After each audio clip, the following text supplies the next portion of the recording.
Oh man, before we even talk about the main bout, we got to talk about all the individual fights beforehand. I am talking UFC 190, and we had Ronda Rousey versus Karate.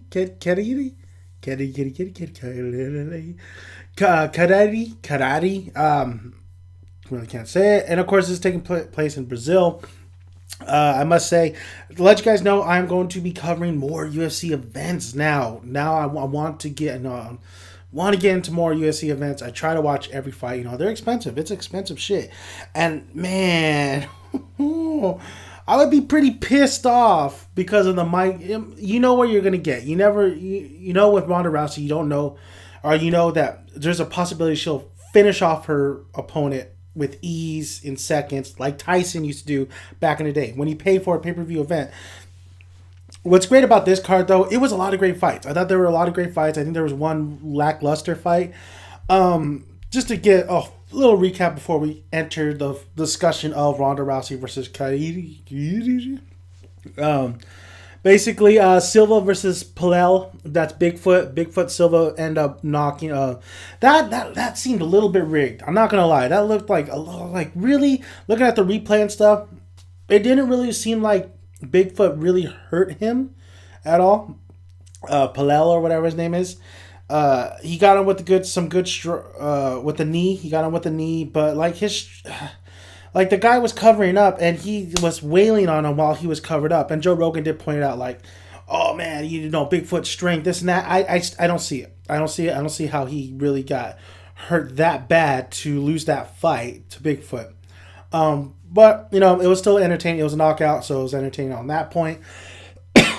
Struve versus Nogueira, and this is not Little Nog, this is Big Nog, and Nogueira, basically, his career is when I heard of the card that was happening right now, especially with the Arlovski, isn't Arlovski and who is it? Arlovski and I have it right here, Frank Mir. Like a lot of these old guys, like why are they still in the game? They need to retire, get a gym going or something. I mean, these guys, you could tell that they're done. I like Nogueira. I always liked him. He got his ass. He always gets his ass kicked, and he always comes back and submits your ass. But he did a good show. But in all honesty, this Struve guy, this son of a bitch was tall, dude. He was over the freaking cage. I mean, this guy is tall. He was lengthy. He wasn't big. He was just really lengthy. The height, of course.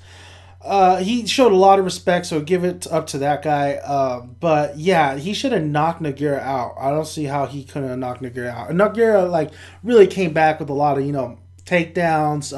He was punching. He did his strikes and got him a couple times in the face in the first round. However, as Nogueira goes and how his career is, he gets tired, and there's an opening there to really destroy him. So it was really shocking that Nogueira didn't get knocked out this tonight. But overall, that was an okay fight. That was a fine fight. The tough enough finale. The first fight. The second fight was a little bit boring. Vieira and Francis Murga as Vitoria's Ultimate Brazilian. What the hell is his name? All right, Vieira versus Lopez. Vieira versus Lopez. Yeah, the tough enough finale, Brazil finale. We had these two go at it, and oh my god, dude! The first round was so action packed, one after another, trying to get a guillotine. It was so awesome. It would be Vieira first, and then he couldn't succeed with the guillotine. Then it'd be Lopez, right back at him with the guillotine. The first round was action packed. These guys were quick. They were just really throwing them out there. Second round, they calmed down a little bit. That's what I thought they were going to do. Third round was still really good. Lopez trying to get that freaking guillotine again. I mean, it was such a great fight. I mean, it was a well done fight. These two definitely deserve applause because these guys really threw it out there. And even though that second round was still a little bit slow, it was smart because both of them were trying to gathered up the energy to go into the third round and win that third round because it was very, very close between these two. So it was a great fight. I really enjoyed it. The next Ultimate Fighter fight between Franca and Bruno, that was not that great. I don't know why I said it like that. That wasn't that great, honestly. I was kind of checking out. I was just, I was sitting down there like, I'm gonna go get, take a piss, go get something to drink. I don't know. But it wasn't that great. I can't even really remember who won. I think it was, it wasn't Bruno. Was it Bruno? I always got their names mixed in one another. I think it was Bruno who won. Then we have Rua versus Nagira. That's Little Nog. And you know what? Like I said, these guys are just like... These guys are out of their... I mean, I appreciated what they did, and I loved them watching them when they were a little bit younger, but this is not Pride anymore, and this is definitely... Their career has kind of met its course. So, but even then, like, Rua, I thought he was going to get his ass knocked out again, but he didn't. He survived the first round with Little Nog. Little Nog, just tearing him up in the first round, pinpointing his punches. But then when it came for the second and third round, you could tell Nogueira was trying to kind of take him down, and Rua was landing some good kicks. Like, those kicks were really, like, excuse me. Like, Little Nog was just not even checking him. Like, he was just going through him, just like his brother, Nogueira.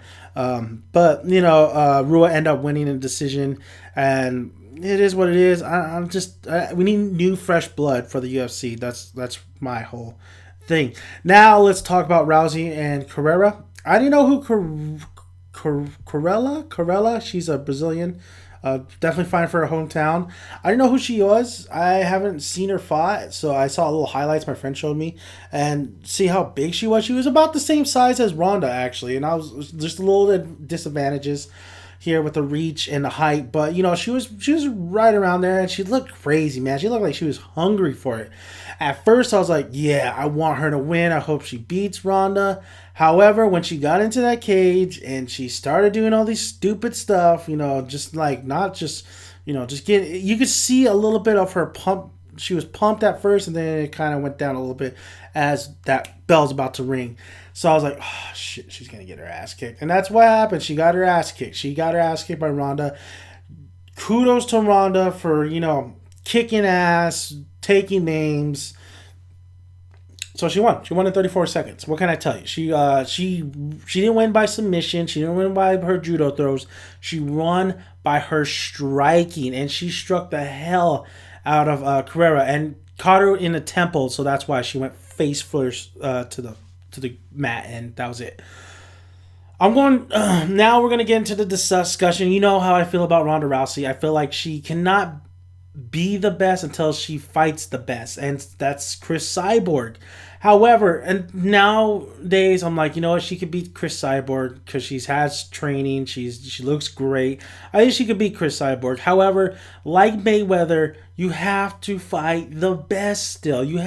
It doesn't matter if you could probably beat her. You still have to fight her because she was considered the best. Even Gina Carano, I would love to see her fight Gina Carano. Gina Carano and Cyborg are the ones that took it from Strikeforce. But that's what I talked about before. What I'm about to talk about right now is the fact that my one buddy's like, yeah, man, I'm pissed because, I waited all this time, spent all this money.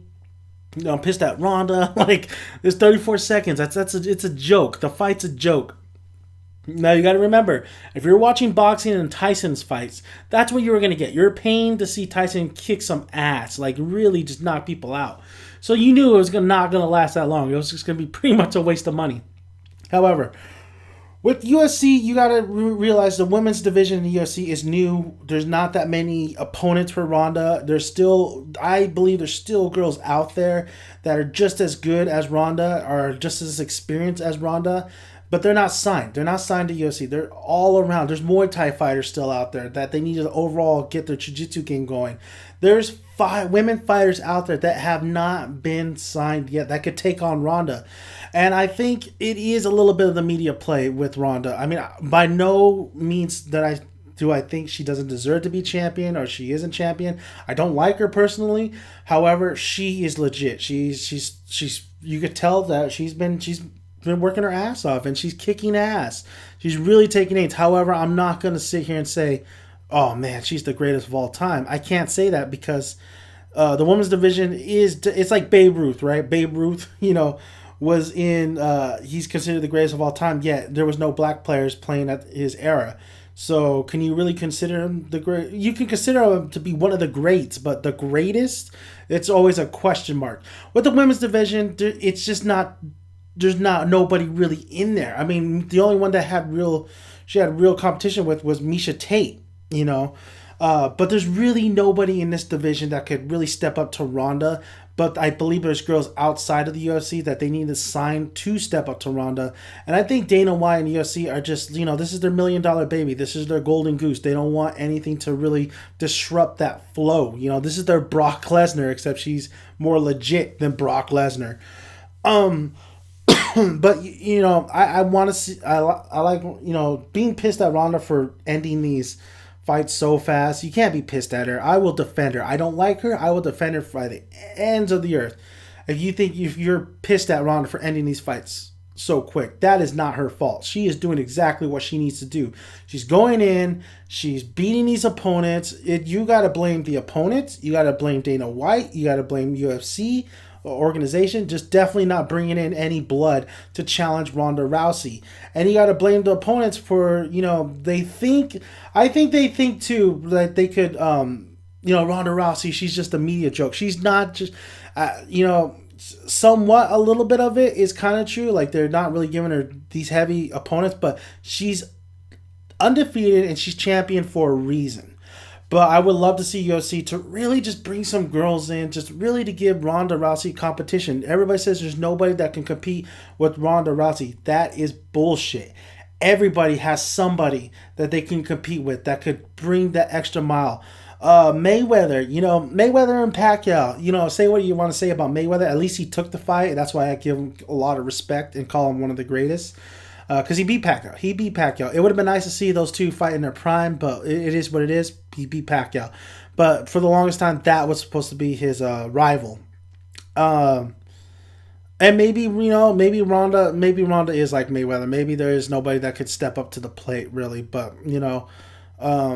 she's so young. She's 28. She has a lot of career left. I don't know how long she's gonna want to do this, but I mean, I think that's total bullshit to say that there's nobody out there that could compete with Ronda. Because I think there very well is. Even though Misha Tate did the stupidest thing to go into her judo, to the submissions and stuff, I think you definitely have, you need to give a little bit more sizable opponent that can match strength for strength with Ronda. And let's go, man. Let's just get it going. Like I said, I won't give Ronda Rousey the greatest of all time until she meets Chris Cyborg or Gina Carano, even though Gina Carano, a lot of people would say that she would get her ass kicked, and that's never going to happen anyway. But just a little, it's more likely Chris Cyborg. Then I'll give her a due. I'll definitely give her a due because it's like Mayweather. I said I won't give Mayweather his due until he fought Pacquiao. He fought Pacquiao. He won fair and square. So he is one of the greatest of all time. So that is, it's just shutting up and saying, okay, you did it. You did exactly what I wanted you to do to prove yourself. So you have to fight the best. So I think Ronda, no, but you got to give her a lot of credit. She's just blowing this division over. There's nobody here to match her. But you got to look at UFC and Dana White like, come on. I know you guys could find more capable women to go toe to toe with Ronda. I think you guys, come on. There has to be somebody out there that you have not signed yet. So that's basically my thoughts on UFC 180. It was a good card until, you could be pissed about how fast Ronda beat Carrera or whatever her name is. But you can't blame Ronda for that. She does her business. She backs, she talks the talk, she walks the walk. So thank you guys for listening. Please subscribe if you haven't already, and please like the video if you like it, and comment below and let me know what you guys think about this card. If you were pissed, well, let me know your guys' thoughts and let's talk. All right, thank you guys for listening.